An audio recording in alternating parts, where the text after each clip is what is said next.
Guys education की field में एक बहुत ही बेहतरीन व्यवस्था सिस्टम जो है वो शुरू हो रहा है एकेडमिक बैंक ऑफ क्रेडिट का।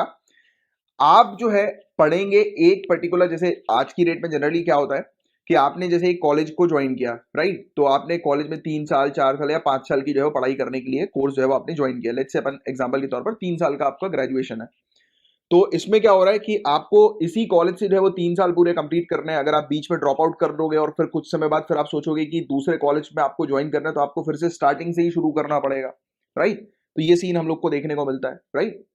तो जनरली यही होता है ना कि जैसे कि आपने एक कॉलेज को ज्वाइन किया, आपने जैसे मान लेता हूँ 2 सेमेस्टर करने के बाद आपने कॉलेज को छोड़ दिया, फिर आप दूसरे कॉलेज में जाते हो तो दूसरे कॉलेज में आपको फर्स्ट सेमेस्टर से ही शुरू करना पड़ेगा, है ना? क्योंकि दो तीसरे सेमेस्टर से आप बैठ सकते ही नहीं हो, मान्यता ही नहीं दी जाएगी आपको, क्योंकि आपकी डिग्री पूरी नहीं हुई है। इनवैलिड जो है वो आप हो जाएगी, आपकी ड्रॉप आउट आप कहलाओगे। तो अब जो सीन शुरू हो रहा है उसमें एक ऐसा एजुकेशन में रिफॉर्म लाया गया है, सुधार लाया गया है, जिसमें एक स्टूडेंट जैसे लेट्स से कि 3 साल का उनका कोर्स है, 2 साल उन्होंने कंप्लीट कर लिया बट वो उन्होंने ड्रॉप आउट कर लिया किसी वजह के चलते। फिर कुछ सालों बाद उनको दोबारा से ज्वाइन करना है किसी और इंस्टीट्यूट में, तो वो तीसरे साल यानी कि अपना फाइनल ईयर बस जो है वो करेंगे, और फिर उसके बाद फाइनल ईयर करने के बाद वो ग्रेजुएट कहलाएंगे। यानी कि फिर से उनको अपनी पढ़ाई स्टार्टिंग से शुरू नहीं करनी पड़ेगी, जहां से उन्होंने छोड़ा है वहीं से वो अपनी पढ़ाई शुरू कर लेंगे। तो इसी चीज पर अब रिफॉर्म्स लाया गया, सुधार लाया गया, आगे बढ़े हम लोग। बताया जा रहा है कि सरकार ने IITs, IIM, Indian institute of technology, Indian institute of management और भी काफी सारे जो इंस्टीट्यूट्स हैं नेशनल इंपॉर्टेंस के, इंस्टीट्यूशन ऑफ नेशनल इंपॉर्टेंस, राष्ट्रीय महत्व के, और भी काफी सारी अन्य संस्थाएं जो हैं, इन्हें academic bank of credit framework के अंडर रख दिया है, जिसमें अब स्टूडेंट्स अपने 50% तक के कोर्स एक इंस्टीट्यूट से कर सकते हैं और रिमेनिंग 50% का कोर्स दूसरे इंस्टीट्यूट से कर सकते हैं। तो बहुत बेहतरीन सी चीज है। अभी मतलब कि अभी जो फ्रेमवर्क लाया गया है वो 50% का है। मतलब कि एक स्टूडेंट अपने 50% कोर्स जिस इंस्टीट्यूट में वो एनरोल्ड है उससे करेंगे, और बाकी पढ़ाई को छोड़ने के बाद जब वो रिज्वाइन करेंगे तो रिमेनिंग 50% वो अपनी पढ़ाई को कंटिन्यू कर सकते हैं। तो ये है एकेडमिक बैंक ऑफ क्रेडिट, जिसके बारे में अभी हम लोग समझेंगे।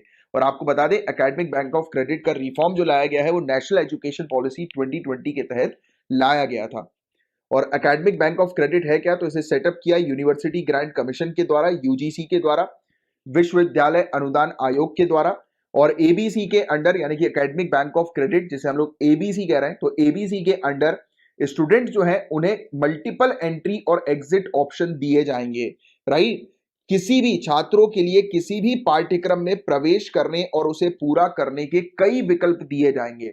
इससे स्टूडेंट जो होंगे वो जैसे बीच में ही एक डिग्री या एक कोर्स को छोड़कर करस्पॉन्डिंग सर्टिफिकेशन जो है वो ले सकेंगे, और बाद में अपनी स्टडीज को जो है वो फिर से एक पर्टिकुलर टाइम पर दोबारा से शुरू कर सकेंगे, और वो वहीं से शुरू कर सकेंगे जहां से उन्होंने अपनी स्टडीज को छोड़ा है।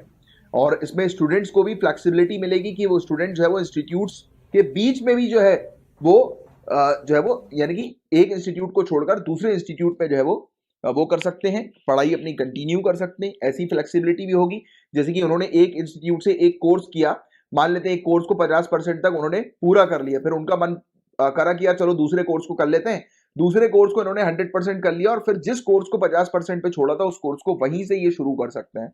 तो ऐसी, और दूसरे इंस्टीट्यूट्स पर भी शुरू कर सकते हैं, ऐसी फ्लेक्सिबिलिटी स्टूडेंट्स को मिलेगी। बट सवाल ये उठता है कि ये पूरी प्रक्रिया कैसे कार्य करेगी, राइट? इसकी कार्य विधि क्या होगी, कैसे ये काम करेगा?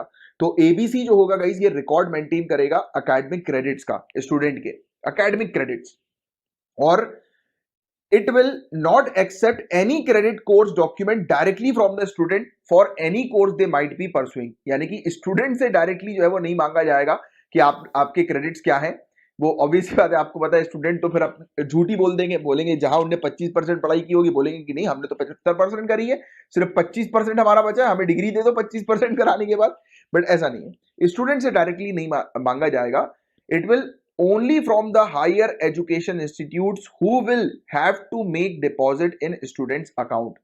सिर्फ एबीसी के अंदर जो जिस भी इंस्टीट्यूट्स की अगर हम लोग बात करें, अगर स्टूडेंट चेंज होते हैं तो वो इंस्टीट्यूट जो है वो स्टूडेंट की क्रेडिट प्रोफाइल मेंटेन करेगा, क्रेडिट प्रोफाइल स्टूडेंट की, राइट? कि स्टूडेंट ने कितना वो किया है, और उसके क्रेडिट स्टूडेंट के क्रेडिट अकाउंट में जो है ये डाल दिया जाएगा। तो मतलब कि पूरी चीज डिजिटलाइज की जाएंगी, इसी से लाभ होगा।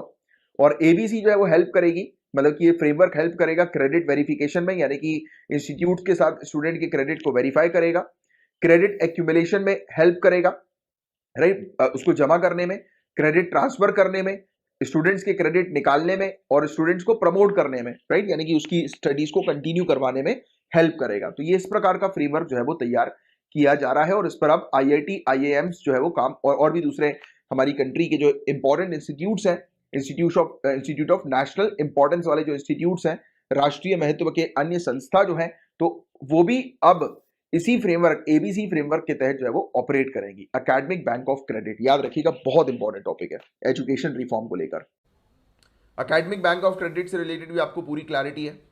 एक छोटा सा अपडेट इससे रिलेटेड भी हम लोग को देखने को मिल रहा है कि एक्सपेक्टेशन ये है कि इसी साल 2022 से ही एकेडमिक बैंक ऑफ क्रेडिट जो है उसका इंप्लीमेंटेशन शुरू हो जाएगा। हालांकि स्कीम्स में बहुत सारी मतलब प्रोज हैं, बहुत सारे कॉन्स हैं, बहुत सारे लाभ और बहुत सारे दोष भी हम लोग को इसके अंदर देखने को मिलते हैं। बट प्रॉब्लम यह है कि इसके अंदर जो दोष है, जो चैलेंजेस हम लोग को नजर आते हैं, जो देखने को मिलते हैं, तो वो चैलेंजिंग है थोड़े से। और किस टाइप के चैलेंजिंग हम लोग को देखने को मिलते हैं, जो चिंता जो जताई गई है एबीसी प्रोग्राम से related, academic bank of credit से रिलेटेड, कि कहा गया है कि ये सिस्टमैटिक लर्निंग को, ऑर्गेनाइज सिस्टमैटिक लर्निंग को जो है वो अफेक्ट करेगा। स्टूडेंट जो है उनको काफ़ी डिफिकल्टी आएगी एक यूनिवर्सिटी से दूसरी यूनिवर्सिटी में जाने में। और यूनिवर्सिटी और कॉलेज के अंदर जो स्टूडेंट की पढ़ाई होती है, राइट, अब वो पढ़ाई जो है वो बीच में रुकेगी और फिर जब बाद में आकर वो कंटिन्यूस पढ़ाई को करेंगे तो वो क्वालिटी भी जो है वो अफेक्ट होगी। तो ये वाली चीज़ भी यहाँ पर बताई जा रही है। और दूसरी बात ये है कि दूर दराज के इंस्टीट्यूशंस इसके अंदर कवर्ड नहीं है। NAAC, national assessment and accreditation council के द्वारा जो ग्रेडेड इंस्टीट्यूशंस हम लोग को देखने को मिलते हैं वही एबीसी को ज्वाइन कर सकते हैं। और दूर दराज के जो इंस्टीट्यूशंस हैं उनके लिए एबीसी की अपॉर्चुनिटी, मतलब या फिर आप कह सकते हैं कि ऑप्शन जो है वो अभी ओपन नहीं हुआ है। कॉन्फ्लिक्ट ऑफ इंटरेस्ट भी हम लोग को स्टेट्स के बीच में देखने को मिलेगा आपस में, यानी कि एक बच्चा अगर एक स्टेट से दूसरी स्टेट में अगर अपनी पढ़ाई को कंटिन्यू करने जाता है, एक स्टेट से छोड़कर दूसरी स्टेट में जाता है, तो भी अगेन एक कॉन्फ्लिक्ट हम लोग को देखने को मिलेगा, राइट, क्योंकि जो यूनिवर्सिटीज़ के अंदर सीट्स जो होती हैं वो लिमिटेड हम लोग को देखने को मिलती हैं। तो इसमें एडिशनल सीट जो है वो प्रोवाइड करानी पड़ेगी स्टूडेंट्स को एबीसी के अंडर, प्रीमियर इंस्टीट्यूट्स के अंदर। तो ये भी एक बड़ा इशू हम लोग को देखने को मिलता है, जहां पर ऑलरेडी सीट्स की हाई डिमांड रहती है, कट ऑफ इतना हाई रहता है, ऊपर से एबीसी के कारण अलग से जो है वो स्टूडेंट को जो है वो सीट देनी पड़ेगी। तो वो किस माध्यम से देनी पड़ेगी, वो भी एक फ्रेमवर्क स्ट्रक्चर जो है वो अभी तक तैयार नहीं है। तो ये कुछ चैलेंजेस हैं, ये कुछ इश्यूज हैं एबीसी के इंप्लीमेंटेशन को लेकर, जो कि आपको थोड़ा सा ध्यान में रखना है। क्लियर? एक चीज यार मैं आप लोग को बताना चाहता हूं, अभी एट प्रेजेंट जैसे आप जानते हैं कि जो भी स्टूडेंट 2022 में अपीयर होने वाले हैं, अपीयर मतलब मेरा कहने का मतलब है कि 2022 को क्रैक करने वाले जो स्टूडेंट, अपीयर होने के लिए आप लोग नहीं बैठे हुए यहाँ पे, आप एग्जाम को क्रैक करने के लिए तैयारी कर रहे हो। अपीयर शब्द मत यूज किया करो, आपसे बोला करो कि मुझे क्रैक करना है 2022 में। कोई बोले कि कब अपीयर हो रहे हो तो बोलना कि 2022 में क्रैक करना है। अपीयर नहीं होना। जो अपीयर होते हैं, जो अटेम्प्ट देते हैं, वो सिर्फ अटेम्प्ट देते हैं, वो सिर्फ अपीयर होते हैं। आप लोग अपीयर नहीं हो रहे हो, आप लोग एग्जाम को क्रैक करने पर फोकस कर रहे हो।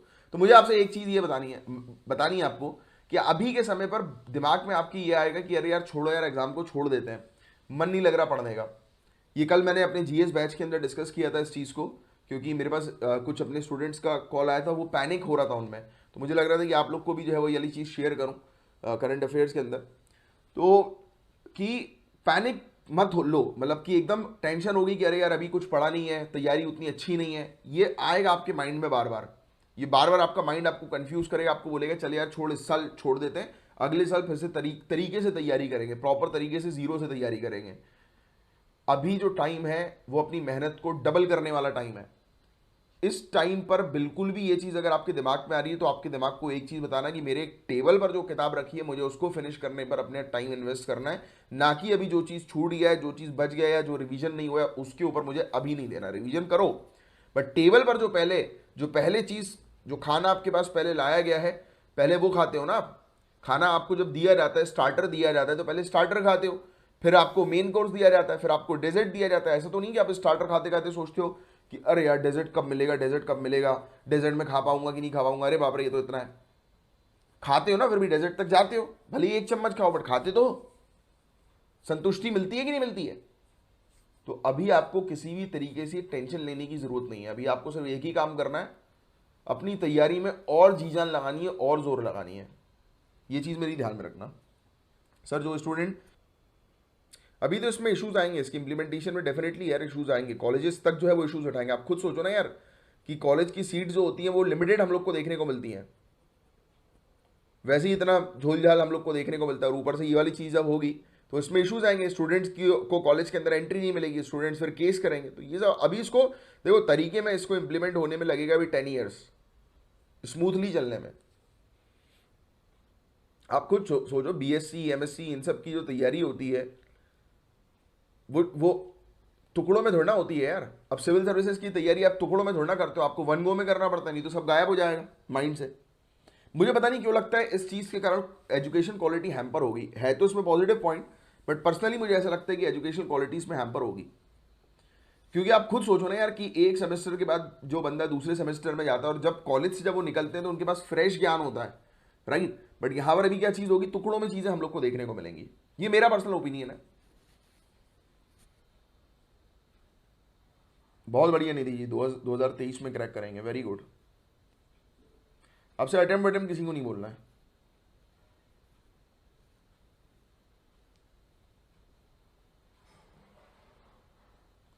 डरना है ही नहीं आप लोग को, आपका दिमाग आपको डराएगा, आपको डरना नहीं है। ये बात मेरी याद रखो, आपको डरना नहीं है। आपको अभी और जी जान लगा के मेहनत करनी है, और जी जान लगा कर तैयारी करनी है।